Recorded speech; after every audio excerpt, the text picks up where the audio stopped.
नमस्कार। स्वागत है आपका कहानियों की दुनिया में। Welcome back to our library. आपकी अपनी लाइब्रेरी में आपका स्वागत है। आज की कहानी है कामचोर, जो कि इस्मत चुगताई द्वारा लिखी गई है। बड़ी मज़ेदार कहानी है कामचोर। चलिए सुनते हैं। बड़ी देर के वाद विवाद के बाद यह तय हुआ कि सचमुच नौकरों को निकाल दिया जाए। आखिर ये मोटे मोटे किस काम के हैं? हिलकर पानी नहीं पीते। इन्हें अपना काम खुद करने की आदत होनी चाहिए। कामचोर कहेंगे। तुम लोग कुछ नहीं, इतने सारे हो और सारा दिन उधम मचाने के सिवा कुछ नहीं करते। और सचमुच हमें ख्याल आया कि हम आखिर काम क्यों नहीं करते। हिलकर पानी पीने में अपना क्या खर्च होता है, इसलिए हमने तुरंत हिल हिलाकर पानी पीना शुरू किया। हिलने में धक्के भी लग जाते हैं और हम किसी के दबेल तो नहीं कि कोई धक्का दे और सह जाए। लीजिए, पानी के मटकों के पास ही घमासान युद्ध हो गया। सुराहियाँ उधर लुढ़की, मटके इधर गए, कपड़े भीगे सो अलग। यह भला काम करेंगे, अम्मा ने निश्चय किया। करेंगे कैसे नहीं? देखो जी, जो काम नहीं करेगा उसे रात का खाना हरगिज नहीं मिलेगा, समझे? यह लीजिए, बिल्कुल साई फरमान जारी हो रहे हैं। हम काम करने को तैयार हैं, काम बताए जाए। हमने दुहाई दी। बहुत से काम है जो तुम कर सकते हो। मिसाल के लिए, यह दरी कितनी मैली हो रही है, आंगन में कितना कूड़ा पड़ा है, पेड़ों में पानी देना है। और भाई, मुफ्त तो यह काम करवाए नहीं जाएंगे, तुम सबको तनख्वाह भी मिलेगी। अब्बा मियाँ ने कुछ काम बताए और दूसरे कामों का हवाला भी दिया। माली को तनख्वाह मिलती है। अगर सब बच्चे मिलकर पानी डालें तो? खुदा के लिए नहीं, घर में बाढ़ आ जाएगी, अम्मा ने याचना की। फिर भी तनख्वाह के सपने देखते हुए हम लोग काम पर तुल गए। एक दिन फर्शी दरी पर बहुत से बच्चे जुट गए और चारों ओर से कोने पकड़कर झटकना शुरू किया।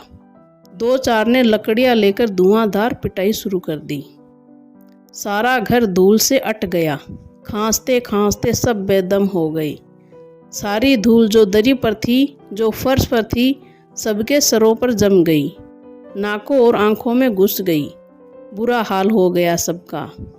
हम लोगों को तुरंत आंगन में निकाला गया।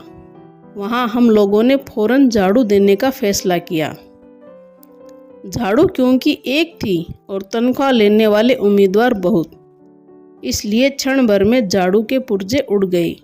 जितनी सिंकें जिसके हाथ पड़ी, वह उनसे ही उल्टे सीधे हाथ मारने लगा। अम्मा ने सिर पीट लिया। भाई, ये बुजुर्ग काम करने दे तो इंसान काम करे। जब जरा जरा सी बात पर टोकने लगे तो बस हो चुका काम। असल में झाड़ू देने से पहले जरा सा पानी छिड़क लेना चाहिए। बस यह ख्याल आते ही तुरंत दरी पर पानी छिड़का गया। एक तो वैसे ही धूल से अटी हुई थी, पानी पड़ते ही सारी धूल कीचड़ बन गई।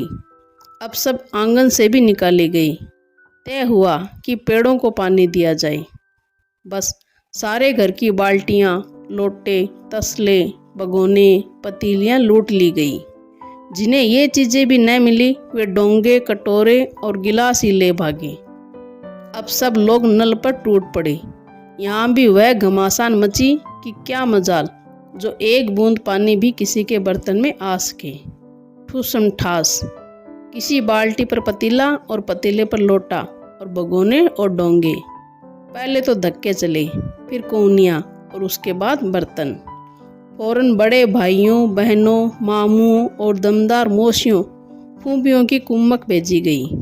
फौज मैदान में हथियार फेंककर पीठ दिखा गई। इस धिक्का मुश्ती में कुछ बच्चे कीचड़ में लथपथ हो गए, जिन्हें नहलाकर कपड़े बदलवाने के लिए नौकरों की वर्तमान संख्या काफ़ी नहीं थी। पास के बंगलों से नौकर आए और 4 आना प्रति बच्चा के हिसाब से नहलवाए गए। हम लोग कायल हो गए कि सचमुच यह सफाई का काम अपने बस की बात नहीं है और नए पेड़ों की देखभाल हमसे हो सकती है, तो कम से कम मुर्गियां ही बंद कर दें। बस शाम से ही जो बांस छड़ी हाथ पड़ी, लेकर मुर्गियां हाँकने लगे, चल दड़बे चल दड़बे। पर साहब, मुर्गियों को भी किसी ने हमारे विरुद्ध भड़का रखा था। ऊट पटांग इधर उधर कूदने लगी। 2 मुर्गियां खीर के प्यालों से, जिन पर आया चांदी के वर्क लगा रही थी, दौड़ती फड़फड़ाती हुई निकल गई। तूफान गुजरने के बाद पता चला कि प्याले खाली हैं और सारी खीर दीदी के कामदानी के दुपट्टे और ताजे धुले सिर पर लगी हुई है। एक बड़ा सा मुर्गा अम्मा के खुले हुए पानदान में कूद पड़ा और कत्थे चुन्ने में लुथड़े हुए पंजे लेकर नानी अम्मा की सफ़ेद दूध जैसी चादर पर छापे मारता हुआ निकल गया। एक मुर्गी दाल की पतीली में छपाक मारकर भागी और सीधी जाकर मोरी में इस तेजी से फिसली कि सारी कीचड़ मौसी जी के मुंह पर पड़ी, जो बैठी हुई हाथ मुंह धो रही थी। इधर सारी मुर्गियां बेनकेल का ऊंट बनी चारों तरफ दौड़ रही थी। एक भी दड़बे में जाने को राजी न थी। इधर किसी को सूझी कि जो भेड़ें आई हुई है, लगे हाथों उन्हें भी दाना खिला दिया जाए। दिन भर की भूखी भेड़ें दाने का सूप देखकर जो सब की सब झपटी तो भागकर जाना कठिन हो गया। लष्टम पष्टम तख्तों पर चढ़ गई, पर भेड़ चाल मशहूर है। उनकी नज़र तो बस दाने के सूप पर जमी हुई थी। पलंगों को फलांगती, बर्तन लुढ़काती साथ साथ चढ़ गई। तख्त पर बानी दीदी का दुपट्टा फैला हुआ था, जिस पर गोखरी, चंपा और सलमा सितारे रखकर बड़ी दीदी मुगलानी बुआ को कुछ बता रही थी। भेड़ें बहुत निसंकोच सबको रौंदती, मेंगनों का छिड़काव करती हुई दौड़ गई। जब तूफान गुजर चुका तो ऐसा लगा जैसे जर्मनी की सेना टैंकों और बमबारों सहित उधर से छापा मारकर गुजर गई हो। जहाँ जहाँ से सूप गुजरा, भेड़ें शिकारी कुत्तों की तरह गंध सूंघती हुई हमला करती गई। हज्जन माँ एक पलंग पर दुपट्टे से मुंह ढांक के सो रही थी। उन पर से जो भेड़ें दौड़ी तो न जाने वह सपने में किन महलों की सैर कर रही थी। दुपट्टे में उलझी हुई मारो मारो चीखने लगी। इतने में भेड़ें सूप को भूलकर तरकारी वाले की टोकरी पर टूट पड़ी। वह दालान में बैठी मटर की फलियां तोल तोल कर रसोइये को दे रही थी। वह अपनी तरकारी का बचाव करने के लिए सीना तान कर उठ गई। आपने कभी भेड़ों को मारा होगा तो अच्छी तरह देखा होगा कि बस ऐसा लगता है जैसे रुई के तकिए को कूट रहे हो। भेड़ को चोट ही नहीं लगती, बिल्कुल यह समझकर कि आप उससे मजाक कर रहे हैं। वह आप ही पर चढ़ बैठेगी। जरा सी देर में भेड़ों ने तरकारी छिलकों समेत अपने पेड़ की कड़ाई में झोंक दी। इधर यह प्रलय मची थी, उधर दूसरे बच्चे भी लापरवाह नहीं थे। इतनी बड़ी फौज थी जिसे रात का खाना न मिलने की धमकी मिल चुकी थी। वे 4 भैंसों का दूध दूहने पर जुट गए। धुली बेधुली बाल्टी लेकर 8 हाथ 4 थनों पर पिल पड़े। भैंस एकदम जैसे चारों पैर जोड़कर उठी और बाल्टी को लात मारकर दूर जा खड़ी हुई। तय हुआ कि भैंस की अगाड़ी पिछाड़ी बांध दी जाए और फिर काबू में लाकर दूध दूह लिया जाए। बस झूले की रस्सी उतारकर भैंस के पैर बांध दिए गए। पिछले 2 पैर चाचा जी की चारपाई के पायों से बांध अगले 2 पैरों को बांधने की कोशिश जारी थी कि भैंस चौकन्नी हो गई। छुटकर जो भागी तो पहले चाचा जी समझे कि शायद कोई सपना देख रहे हैं। फिर जब चारपाई पानी के ड्रम से टकराई और पानी छलक कर गिरा तो समझे कि आंधी तूफान में फंसे हैं, साथ में भूचाल भी आया हुआ है। फिर जल्द ही उन्हें असली बात का पता चल गया और वह पलंग की दोनों पट्टियां पकड़े बच्चों को छोड़ देने वाले को बुरा भला सुनाने लगे। यहाँ बड़ा मज़ा आ रहा था।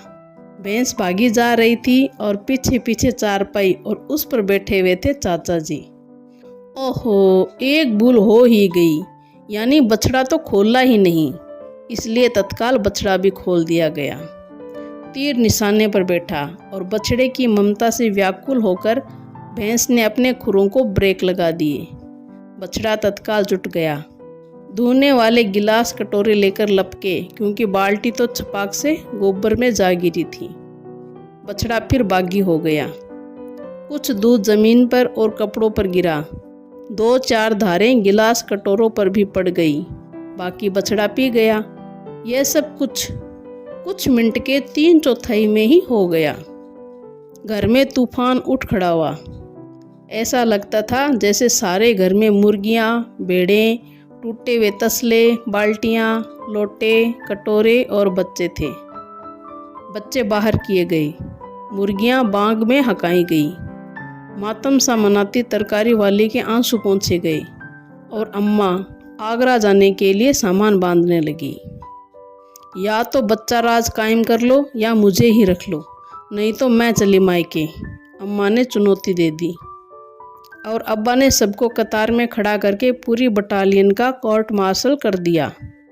अगर किसी बच्चे ने घर की किसी चीज़ को हाथ लगाया तो बस रात का खाना बंद हो जाएगा। ये लीजिए, इन्हें किसी करवट शांति नहीं। हम लोगों ने भी निश्चय कर लिया कि अब चाहे कुछ भी हो जाए, हिलकर पानी भी नहीं पिएंगे। इस्मत चुगताई। कहानी सुनने के लिए धन्यवाद आपका। कहानी पसंद आई है तो लाइक कीजिए और शेयर कीजिए। और चैनल पर नए हैं तो सब्सक्राइब ज़रूर कीजिए। धन्यवाद।